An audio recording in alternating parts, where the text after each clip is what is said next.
I'm not really interested in critique for the sake of critique or criticism for the sake of criticism. If I were, I think there'd be better targets for it than voices within the vegan movement.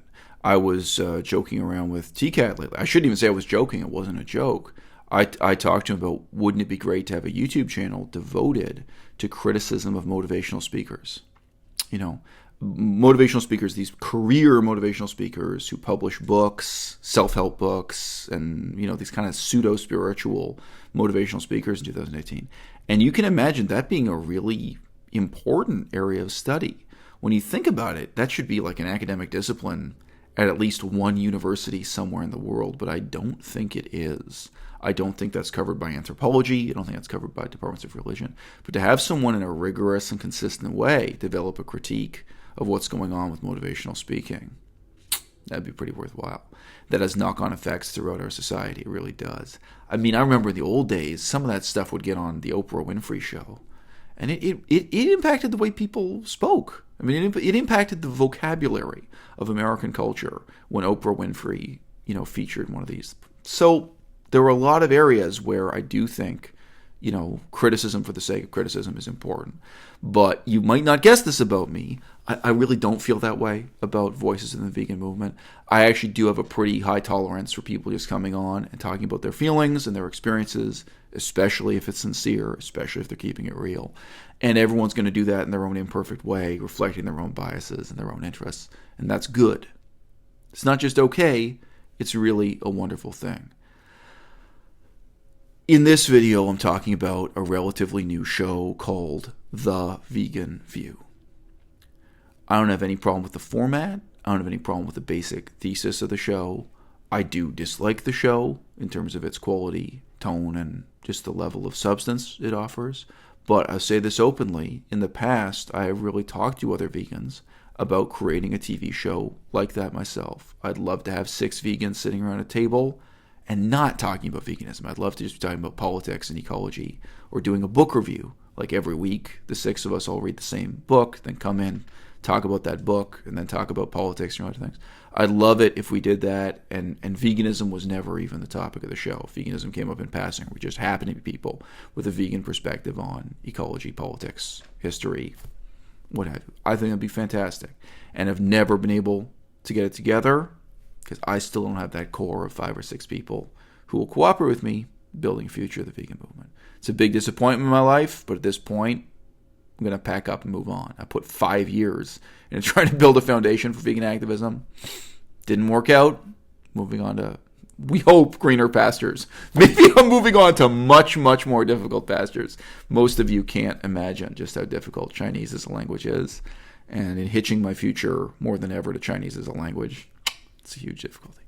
But the Vegan View got their act together to do exactly that format that I myself have wanted to do in the past. And the problem I want to draw attention to is not a shallow one. From my perspective, it's relatively deep. And I express it as follows. Most of us, at some point in high school, maybe for you this happened in junior high, maybe it happened in middle school, maybe it happened in university, but stereotypically, around the start of high school, many of us figure out that sincerity equals vulnerability. We figure out that earnestness is uncool, and that we live in a culture, especially in white, Western, English-speaking culture, where the very definition of cool involves a kind of sneering detachment, a kind of constant snarky insincerity. It involves broadcasting to the people around you at all times that you don't care. You don't care about the consequences of your actions, maybe. You don't care sincerely about whatever the cause is you're debating or discussing, that you have a kind of withering contempt for all these things around you. Now, today, in American culture, Canadian culture, even I think Australian culture and so on, I think in English-speaking cultures around the world, this has become synonymous with being a teenager. That you describe someone as having a teenaged attitude. And a lot of this is packaged into that term, teenager. And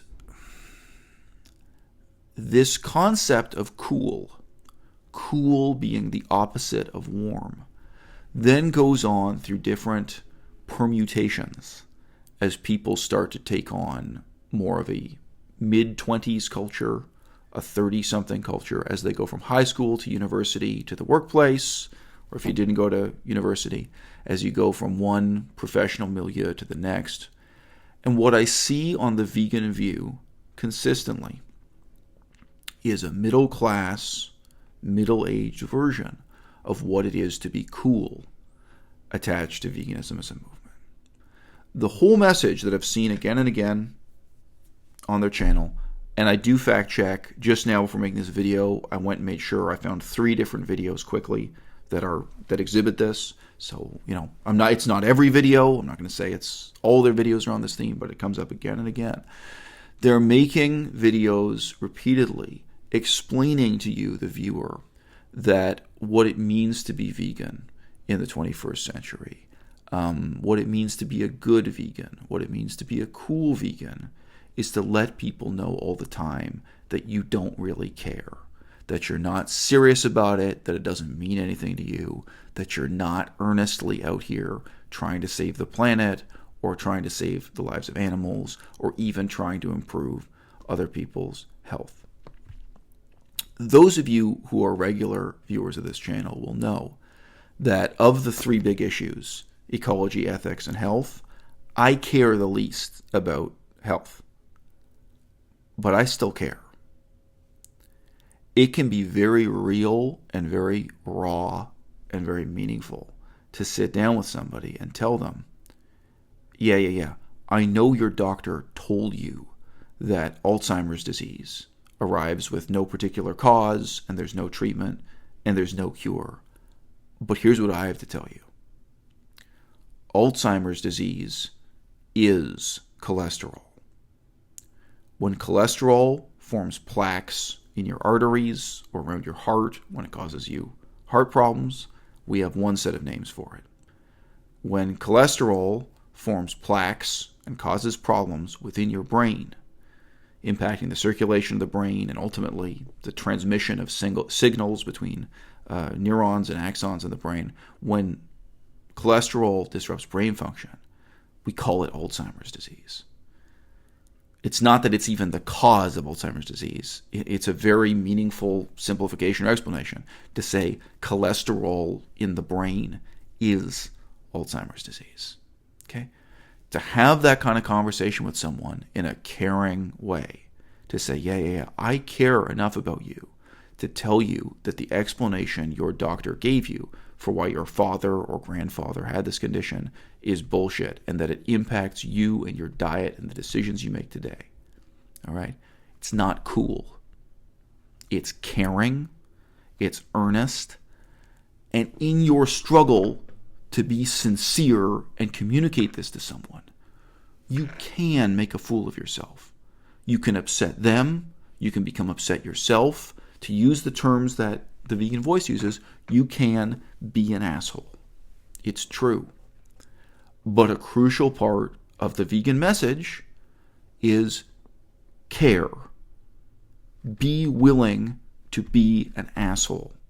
Be willing to be wrong and make mistakes and learn from your mistakes, all under the heading of doing the best you can. So I've mentioned this before, probably more than a year ago. There was a moment in an advice column in the newspapers that stayed with me. Someone wrote into the advice columnist saying their situation was they had a crush on someone at work, a coworker. I think it was a man. He had a crush on a woman. He said this woman at work, she's going to be reassigned to another office. She's being promoted or something. She's not going to be working in the same place anymore. And I really want to talk to her. I really want to ask her out for coffee. But I'm afraid of being an asshole. And the advice columnist replied and said, guess what? True romance and true love involves taking risks. It involves you right now committing to be an asshole. Now, I'm the last person to give you carte blanche on this. I'm the last person to say, just go out there and scream in people's faces. Don't you realize that by eating pork, you're causing Alzheimer's disease? Something. It's not the point. you can make your best possible effort. Remember, there's love involved here, right? There's love actually in both examples. Do you love someone enough to tell them that, in a sense, their father got Alzheimer's disease and it was his own fault? I'm not saying to do that out of a sense of hatred, a sense of contempt. Those are hard conversations to have. And we're talking about the easiest category here. We're just talking about health. You get into the ethics and ecology, it's harder. And it demands love and engagement and this kind of risk from you. But okay, you feel some kind of love towards your coworker. I'm good at this stuff. I could easily go over to a coworker and say, stone cold, detached, down to earth, hey, I've always felt like you and I had a lot in common, but, we've never really had the chance to sit down and talk. And now I know you're going to move to another office, so I may never see you again. What I really like is for us to go out to lunch, grab a cup of coffee together, and find out if I'm right or if I'm wrong. And, if we don't have anything in common, that's cool. But, if you want to make the time, like, here's my email, here's my phone number, okay? And it's possible you do that, and you get charged with harassment. You could be called an asshole, and you could have this person say on Twitter, you're a piece of shit, and guess what? Talking about your feelings, talking about wanting to take someone out for lunch, telling someone you have a crush on them, that can be construed as even criminal, and you've got to do it. You've got to take that risk. And telling someone that they're responsible for something deeply unethical, deeply environmentally reckless, something that's harmful to their health, under those three headings, all those things, those regard a really high level of ethical commitment. I do not think veganism is cool. I think veganism is never going to be cool. I think veganism is warm.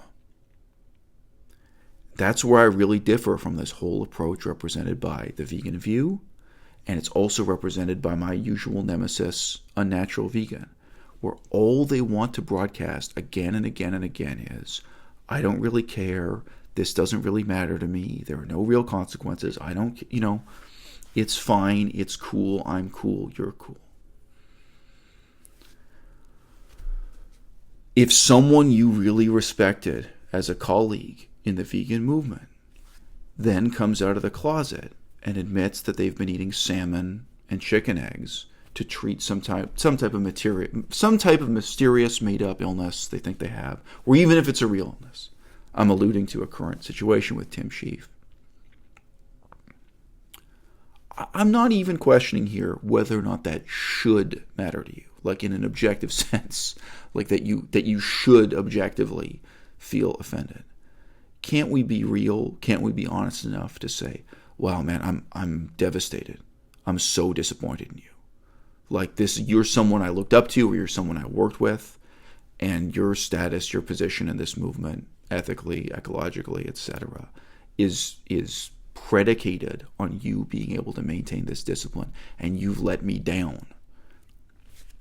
Like, that's real. Like, maybe there's going to be agony or whatever. And you know what? If you express that, maybe it's going to come across as an unreasonable reproach. Maybe people are going to see you as an asshole, even if you're trying not to be an asshole. And maybe it's going to be perceived as harassment, right? But, I mean, my position in all this is, keep it real or get the fuck out. Veganism is not cool. Veganism is warm. I hope as you engage in whatever kind of activism it is you're capable of, on whatever scale, however minuscule or however enormous, you never lose that warmth to reach out to people and let them know their ethical decisions matter. Their sense of ecological responsibility matters. And yes, ultimately, what they're doing in either promoting or destroying their health matters too. And these are all issues of right and wrong.